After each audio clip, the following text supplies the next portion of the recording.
નમસ્કાર, આદેશ ગુજરાત નેટવર્કમાં આપનું સ્વાગત છે। આજે રાજ્યના મુખ્યમંત્રી ભૂપેન્દ્ર પટેલ બનાસકાંઠાની મુલાકાતે છે, ત્યારે મુખ્યમંત્રીએ તેનીવાડા ખાતે 12 જેટલા વિદ્યાર્થીઓ અને વાલીઓ સાથે સંવાદ કર્યો હતો। ત્યારે કોણ છે આ વિદ્યાર્થીઓ કે જેમની સાથે મુખ્યમંત્રીએ સંવાદ કર્યો હતો અને શું હતો મુખ્યમંત્રીનો સંવાદ, શું કહી રહ્યા છે આ વિદ્યાર્થીઓ, જોઈએ આજના ખાસ અહેવાલમાં।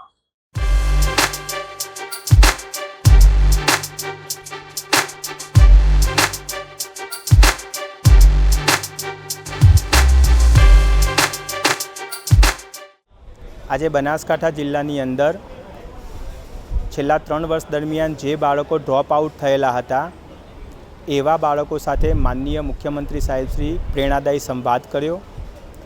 આ બાળકો રેગ્યુલર શાળાએ આવતા નહોતા, એટલે કે કેટલાક સમયથી ડ્રોપ આઉટ હતા અને બેક ટુ સ્કૂલ મિશન અંતર્ગત આ તમામ બાળકોને શાળામાં પુનઃ પ્રવેશ કરાવવામાં આવેલો છે।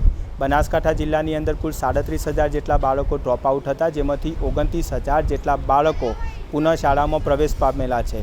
તમામ બાળકોને માનનીય સીએમ સાહેબે સંવાદ કર્યો, બાળકોને માર્ગદર્શન આપ્યું, પ્રેરણા આપી અને બાળકો સ્કૂલમાં જળવાઈ રહે એ માટે એમની સમજૂતી આપી।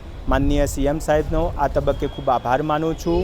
એક મૃદુ શબ્દથી વાલી તરીકે સાહેબે જે સંવાદ કર્યો એ અમારા માટે ખરેખર પ્રેરણાદાયી છે।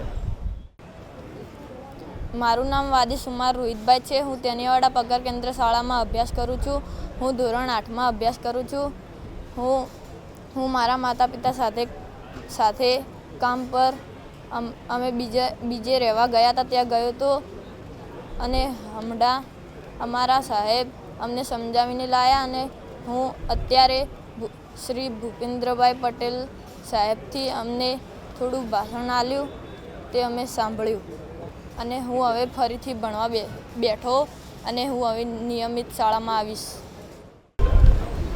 મારું નામ ભીલ આશાબેન ચંદુભાઈ છે। હું 8 ભણીને અભ્યાસ છોડી દીધો હતો, એટલે મારા ઘરની પરિસ્થિતિ વગી નથી અને હવે હું મારી બહેનોને, અમારી પ્રાથમિક શાળાની બહેનોને અમને સમજાયા અને અમે પાછું અભ્યાસ કરવાનું ચાલુ કર્યું અને અમારા છાપી વડિયાળા સ્કૂલમાં અમને સારું ભણાવવામાં આવે છે અને અમારી સ્કૂલ સારી ગમે છે। અમને હમણાં ભૂપેન્દ્રભાઈ પટેલ આવ્યા હતા અને અમને સમજાવીને ગયા। અમે હવે રોજ અને સ્કૂલમાં જઈશ। તો આપણે જોયું કે રાજ્ય સહિત જિલ્લામાં શિક્ષણમાં વધતા ડ્રોપ આઉટ રહી છે અને ઘટાડવા રાજ્ય સરકાર દ્વારા બેક ટુ સ્કૂલ મિશન શરૂ કરવામાં આવ્યું છે। જો કે શિક્ષણ છોડનાર અને વિદ્યાર્થીઓએ ફરી શિક્ષણ મેળવવાની શરૂઆત કરી છે, ત્યારે રાજ્ય સરકારનું બેક ટુ મિશન એ એક પણ બાળક શિક્ષણના અધિકારથી વંચિત ન રહે તે માટે આશીર્વાદરૂપ સાબિત થઈ રહ્યું છે। રમેશ પટેલ, આદેશ ગુજરાત નેટવર્ક, બનાસકાંઠા।